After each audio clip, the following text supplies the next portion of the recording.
Alright. Concept de nutrition super important que je vous partage à l'avance de notre rencontre. Au-delà d'un menu, d'un plan alimentaire, il y a des concepts fondamentaux que je juge qui sont donc qui transcendent l'ère du temps. Là. Au-delà des menus, vous allez pouvoir créer 12 menus avec des concepts. Vous allez pouvoir vous tirer d'affaires d'un buffet, prix au McDo. Alors, ces concepts-là, gardez-les avec vous et en même temps, ça vous laissera la chance d'avoir le matériel à consulter également si vous avez des concepts que vous n'avez pas bien compris. On a une séance d'environ une heure et demie ensemble, donc c'est limité qu'est-ce que je peux transmettre. Alors, première diapositive. Si j'avais à choisir une diapositive, si on me laissait une diapositive pour vous créer un plan alimentaire, ça serait ce que vous voyez à l'écran. Alors, ça, c'est le carburant de choix que notre gène, qui a été conçu 1 million d'années passées, est conçu pour tolérer. C'est le gaz, le carburant de choix dans votre Lamborghini de corps que vous êtes. Alors, si vous regardez à l'écran, vous voyez, bon, de la verdure, des légumes, beaucoup de gras, d'avocat, d'huile de coconut, évidemment, le gras naturellement contenu dans le poisson, les viandes, des noix, vous voyez, des crèmes, là, ça peut être un laitage, ça peut être du beurre, ça pourrait être... donc, prime abord, vous avez légumes, noix, viande, beaucoup de gras, puis vous pourriez rajouter des petits fruits à ça, à cette diapositive-là. Concept bien important. Si vous suivez une stratégie comme ça, pour manger ça pendant un mois, tous vos problèmes de fatigue chronique, de maux de tête, restless leg syndrome, problème de gain de poids, d'énergie, tout va s'améliorer substantiellement. On va s'en inspirer, on va jaser un petit peu de relaxation d'un type de menu comme ça, parce qu'on sait que c'est difficile à suivre à 100% du temps. Regardez là, les flèches que j'ai rajoutées à l'écran, ce sont les grands irritants de ce monde. Ça en a tué du monde. Ça a l'air du comfort food, là, mais ça en a mis du monde dans les hôpitaux et à la morgue. Alors, grains céréaliers, blé hors chèque, ce sont probablement les plus gros tueurs des temps modernes. Ça crée de l'addiction, ça crée de la résistance à l'insuline, problèmes cardiaques, Alzheimer et tout relié à ça. Ce sont des transformations de dame nature qu'on tolère vraiment pas bien. On va en jaser. La base de la pyramide alimentaire actuellement est créée de grains céréaliers. Un grain comme un riz, qu'un quinoa, ça passe. Blé hors chèque, vous allez voir là, les pains, les bâtons, les céréales vectors, les chips, les wraps, la plupart là, des produits comme ça, même les sauces vont en contenir. Sucre raffiné, ça va de soi. Lait pasteurisé, c'est le lait chauffé. Fait que votre lait, disons, seal test, là, votre lait conventionnel de vache, fortement évité. Il y a une forte dénaturation à boire le lait d'un autre animal. Imaginez une vache là, ou une girafe qui se met à genoux, boire le lait d'un hippopotame sur Discovery Channel. Ça nous lève le corps, partir à eux. C'est essentiellement ce qu'on fait avec une vache. Sucre artificiel, assez sulfame, potassium, sucralose, on connaît l'aspartame, gros problème. Les gras trans, les huiles de canola, les huiles de soya, tout ce qui est chauffé, qui est dénaturé à haute température, à éviter, ça plug les artères et ça crée des problèmes cardiaques. Alors, d'emblée de jeu, gardez ça en tête. Pyramide alimentaire qu'on aurait dû avoir comme éducation à l'école, c'est celle-ci. Donc, ça, c'est une question de ratio ou d'importance. Alors, la base de la pyramide, c'est évidemment ce qu'on devrait prioriser. Dame Nature a mis la plupart des minéraux et des vitamines qui motorisent votre engin dans les végétaux. On va voir, on va trouver des façons d'aimer ça. Protéines à chaque repas, absolument, constituant de vos cellules, constituant de vos muscles. La protéine stimule la satiété. La protéine, vous ne prenez pas du gras, mangez de la protéine. Les fruits à faible teneur en sucre, règle générale, sont plus petits. Okay? Donc, fraises, vous voyez le mûr, bleuet, framboises sont à prioriser par rapport aux gros fruits. Les gros fruits sont riches en sucre. Tu peux engraisser sur les gros fruits. Les gras, quatrième niveau, très important. Votre cerveau est fait de 70% de gras. J'arrête là pour l'argumentaire du gras. Donc, vous coupez le gras, vous coupez vos fonctions cognitives. Alors, ça a été diabolisé par une industrie qui veut faire manger du sucre. Donc, le gras, très important. Et les 3 derniers niveaux, évidemment, c'est de faire attention aux produits laitiers. On ne les coupera pas complètement. Vous voyez, c'est une question de ratio. Un fromage, un petit peu de yogourt grec, ça va. Légumineuses, faire attention. Je connais personne sur la planète qui gère bien les légumineuses. D'ailleurs, ça a très mauvaise réputation. Pourquoi que c'est dur à digérer? C'est parce qu'il y a des antinutriments. antinutriments qui sont faits pour, disons, affecter la digestion. Donc, c'est pas bien absorbé. Et les grains, comme je l'ai mentionné, c'est en haut de la pyramide, là, la pizza, le pain, le bagel du matin qui est très confortable, mais qui crée des altérations au microbiome, crée de l'irritation, problème de migraine, problème de maux de tête. Vous le savez peut-être pas, mais vous foulez comme de la grosse marde, en grosse partie à cause du pain. Une diapositive, quelques mots. Ce qui se passe dans votre intestin a un impact prépondérant sur absolument toute votre physionomie, en commençant par votre tête. Vous savez déjà là, que l'intestin contrôle dans une large mesure les fonctions du cerveau. Alors, on l'appelle le deuxième cerveau humain. Là. On peut faire une thèse de doctorat avec ça. L'idée, c'est que si vous gérez le contenu de votre intestin, vous gérez votre destinée. Humeur, entrain, récupération, fonction cognitive, douleur articulaire, votre comportement. Vous êtes plus une bactérie qu'une cellule. Bactérie, c'est ce qui est constitué dans votre intestin. Si vous foutez le bordel, vous n'avez pas le bon profil de bactérie, votre attitude va changer, votre comportement, vous allez être le genre en auto qui va être un danger public, en grosse partie parce que vous n'avez pas une bonne composition des bactéries de votre intestin. Nettoyage cellulaire. Changement d'huile sur votre véhicule, vous le faites. Changement d'huile sur le corps, on ne le fait pas beaucoup.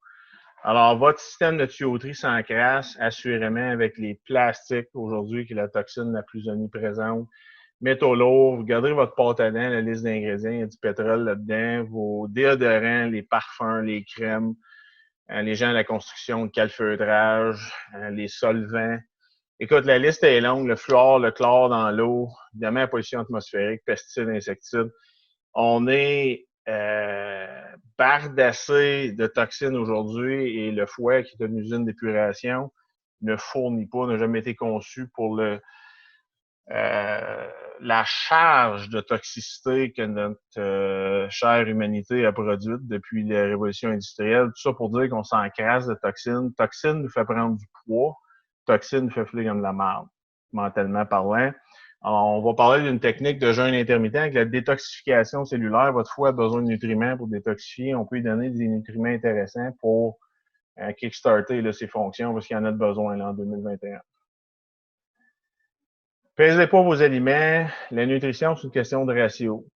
Vous mangerez jamais trop de à coque, vous mangerez jamais trop de poulet. J'ai jamais entendu personne qui est tombé dans les bleuets ou dans les asperges, qui était plus capable de s'arrêter. Alors, c'est une question de ratio. Dans votre assiette, si vous regardez, là, vous allez avoir un peu de gras, bon lipides, les protéines, vous allez avoir de la verdure, quasiment la moitié de l'assiette. La verdure, les hydrates de carbone, la couleur, là, je mentionne, si vous regardez la diapositive, à profusion, les petits fruits, les légumes, les gros fruits, faites attention. Oui, c'est correct, des bananes, des mangues, des melons, mais pas 2-3 packs par jour. Puis, de temps en temps, le riz, quinoa, patates sucrées, vous allez voir que c'est bien toléré comme féculent. Les gras, je vous laisserai regarder la liste, les bons gras dans votre assiette. Alors, vous allez avoir un ratio, puis les protéines aussi. Protéines, fair game, faites juste attention à tout ce qui est porc. Porc, c'est un animal d'élevage qui a des conditions atroces et qui, naturellement, emmagasine beaucoup de toxines. Donc, c'est une viande qui est pas chère parce qu'elle vaut pas cher. Alors, le porc, là, je vous pas le débat avec le porc. Le porc biologique, c'est mieux. Ceux qui trippent ces côtelettes de porc, qui peuvent pas se passer du porc, prenez du porc, mais sachez que c'est pas une viande de très grande qualité et elle est toxique. Ça, c'est disons, un répertoire d'aliments que je donne avec les plans. Il faut le consulter à l'avance. Donc, c'est un peu, tu sais, pour toutes les catégories, là, que ce soit les protéines animales, les féculents, les huiles, les noix, breuvages, condiments, les épices, etc. Donc, vous avez une liste, un répertoire de bons aliments dans chacune des catégories. Je pige un peu là-dedans dans un plan. Puis avec le plan, ben si vous êtes écœuré de manger du poulet ou ben non, je sais pas moi, du saumon, mais vous avez une liste plus exhaustive de choix que vous allez sélectionner. Donc, application des concepts. OK? Donc, si je regarde là, ce qu'on a parlé tantôt, là, on pense à notre gras, on pense à notre protéine, on pense à notre verdure, nos petits fruits, nos légumes. Règle générale, là, c'est les les petits réflexes que vous devez avoir. Alors, si on regarde un déjeuner typique, ben, il y a des smoothies le matin qui sont fort intéressants. Je pense que ça fait 47 mois de suite que c'est des smoothies que je me fais le matin parce que c'est pratico-pratique. Un smoothie, vous voyez, il y a des avocats. Fait qu'au lieu de mettre bien des fruits, on va limiter les sucres le matin pour on va mettre des avocats, du gras, beurre de noix, graines de chia, votre mélange en protéines, qui espérons n'a pas de glucides aussi d'ajouter dedans. Les œufs le matin, c'est un classique, mais les œufs là, agrémentés, il faut mettre des noix là-dedans, un peu de légumes, cuire ça dans de l'huile de coconut, rendre ça, disons, intéressant au niveau des textures, là, pas juste de l'œuf. On peut mettre de la salsa là-dedans, ça devient, disons, un repas fort intéressant. La viande, le matin, on a fermé notre esprit à ça parce que depuis qu'on est jeune, Quaker puis Kellogg de ce monde nous dit c'est des bagels, du griot, des céréales, cornflakes, il faut qu'on mange. Mais il n'y aurait absolument aucune raison pourquoi que la viande ne serait pas la bienvenue. En fait, elle va être super bien tolérée le matin. C'est juste les mœurs traditionnelles qui font qu'on ferme notre esprit. Il y a des recettes fort intéressantes le matin. Si vous voulez de la mine dans le crayon le restant de votre journée, limitez les glucides le matin, mangez beaucoup de protéines de gras. On va revoir ça dans les plans. Vous avez déjà des options. Qu'est-ce qui s'en vient? Bon, les collations, les fruits, les légumes, les noix, c'est des classiques. Les œufs à coque, c'est un autre, disons, choix intéressant. C'est facile à faire des œufs à coque, c'est pratique, c'est prêt à manger. Tu sais, un peu d'allegro, exemple, vous pouvez prendre ça avec des noix, des petits légumes. Encore là, vous allez aller chercher votre protéine, vos fibres. Vous allez aller chercher un petit peu de glucides, de bons glucides qui provient là, des légumes, des fruits, puis un petit peu de bon gras, exemple, avec des noix. Vous allez voir aussi, il y a deux recettes à l'écran, là, des boules d'énergie, puis exemple un pudding avocat, là, qui l'eût cru de mélanger ça ensemble avec une bonne protéine de qualité qui goûte naturellement, qui n'est pas ajouté de sucre artificiel. Vous allez trouver que ces petites collations-là goûtent excessivement bonnes. C'est super simple à faire. Ça agrémente énormément vos collations. Donc là, les soupers. Vous voyez, là, il y a du saumon à l'écran, il y a des patates sucrées, donc des bons féculents. On a dit des riz, des patates, puis des quinoa. Beaucoup de verdure, beaucoup de légumes. On se rappelle votre assiette, là, une bonne proportion de légumes. Vous avez un chili en bas à gauche. Pas obligé de mettre ça sur un lit de pâte. Un chili qui est excellent tel quel. Vous pouvez mettre un petit peu de pâte à base de quinoa ou de riz. Mais règle générale, ça peut être le chili tel quel. Vous voyez ici des wraps. Des wraps, mais avec une laitue Boston. Ça goûte mauditement meilleur. Le wrap, ce que vous aimez, c'est le contenu, c'est pas le pain alentour. C'est juste qu'on était habitué à manger du pain. Alors, une autre façon de penser à des wraps, vous avez ici, exemple, un wrap à base d'œuf qui n'a aucun grain, là, disons, pour ce qui est du contenu des ingrédients. Encore là, super bon, facile sa digestion, qui vous aide à perdre du poids. Tu sais, une salade super simple avec des crevettes, des avocats, des tomates, des légumes agrémentés d'épices. Alors, vous voyez les différentes recettes. Ça, c'est moi qui se fait typiquement ça, là, des légumes cuits à la vapeur, une petite mayonnaise santé avec légumes, noix, poulet, je mélange tout ça ensemble. C'est fort agréable en bouche. Alors, encore une fois, c'est faible en glucides. C'est beaucoup de phytonutriments, de vitamines minéraux dans les petits fruits ou les légumes, une bonne viande de qualité, puis un peu de bon gras. J'ai rajouté une liste d'épicerie parce que, d'un, on m'a demandé récemment, puis je trouve ça intéressant. Ça, c'est une liste d'épicerie typique que moi, je considérais, que ce soit au Costco, IGA, peu importe. Mais ça va être la base des plans. Alors, c'est pas une liste exhaustive, là. Il va y avoir des éléments qui vont peut-être manquer, mais vous avez au moins un point de départ sur quoi considérer là, comme liste d'épicerie pour vous conditionner là, à changer votre optique. Sachez que les listes d'épicerie, ça ne change pas du jour au lendemain. On va se laisser une période de transition. La supplémentation, j'en parle pas beaucoup, mais c'est une diapositive qui vous explique les essentiels. Les essentiels sont en fonction des pénuries quasi assurées qu'on a dans notre quotidien. Donc, pas de protéines. Vous avez besoin de vos smoothies. Vous avez besoin pour alléger le fardeau tout en manger de la viande. On sait qu'on a besoin de protéines au repas. Il y a beaucoup de recettes qui sont excessivement délicieuses qui vont utiliser les protéines. On ne peut pas faire une boule protéinée, pas de protéines. Mettre du blanc d'œuf dedans, là, ça a ses limitations. Ça vous prend une bonne pote de protéines. Oméga 3, vitamine D3, c'est quasi assuré que vous êtes en pénurie, sévère pénurie. Genre 95% des gens sont en pénurie de ces vitamines et nutriments-là. Donc, à considérer, je vous parle des quantités ici. Détoxification hépatique, j'y crois beaucoup parce qu'on est bourré de toxines aujourd'hui. Je pense que le foie a besoin d'un coup de main. Donc, il y a des formules qui peuvent vous aider à aider le corps à libérer les toxines. Rappelez-vous, quelqu'un qui est toxique, il prend naturellement plus de gras. Il va être naturellement plus porté à faire des dépressions. Donc, ça, il y a des corrélations directes dans la littérature. Puis un probiotique fortement suggéré, les femmes qui ont des problèmes de constipation ou juste pour avoir une flore intestinale intègre, vous allez une fin de semaine prendre la bière de la pizza, vous êtes sur le dos pendant 2 jours, vous avez une flore qui est faible, okay, qui est pas bien munie de bonnes bactéries. Un probiotique va pouvoir réensemencer une barrière de protection. C'est un autre incontournable dans mon humble avis. Rappelez-vous de tout ça, là, quand vous regardez un repas, premier item, où est-ce qu'elle est ma protéine? où ce qui est mon bon gras, puis ma verdure, ma couleur, légumes, petits fruits. Ça, à la base, ça devrait être le réflexe. Quand vous abordez une collation, vous abordez un repas, OK, je mange un yogourt qu'une banane. Bon, banane, c'est sucré, yogourt, un peu de protéines, mais c'est bourré de sucre. Alors là, je repense à ça. Petits fruits, je vais aller me chercher un œuf, un petit peu de fromage, une petite viande froide bio, pas trop salée. Je vais rajouter des légumes, un peu de noix, un petit peu d'avocat. Donc là, vous repensez à chacun de vos repas comme ça. Vous allez avoir le bon mariage là, des aliments. Fortement diminuer les glucides. Tout ce qui est en dehors, fruits et légumes. Dites-vous une chose, là, le fléau pour la plupart des gens, là, prise de poids, là, il y a trop de glucides. Donc, il y a trop d'énergie. Donc, c'est stocké par rapport à votre dépense énergétique. Donc, si je résume l'équation pour 95% du monde qui veulent perdre du poids, gagner de l'énergie, même de la masse musculaire, il y a trop de glucides. On est dans un contexte de sédentarité assez intense, il y a trop de sucre. C'est ce qui est entreposé en gras. Allouez-vous des bons féculents de temps en temps dans la semaine, gros, les riz, les quinoa et les patates. Donc, quelques fois par semaine, des journées de fort entraînement, par exemple, c'est bien correct. Jeûne intermittent, je vous considère fortement pour vivre jusqu'à 100 ans, pour normaliser vos signaux de satiété, pour enlever les rages, améliorer votre humeur. Écoute, les vertus du jeûne intermittent là, sont interminables.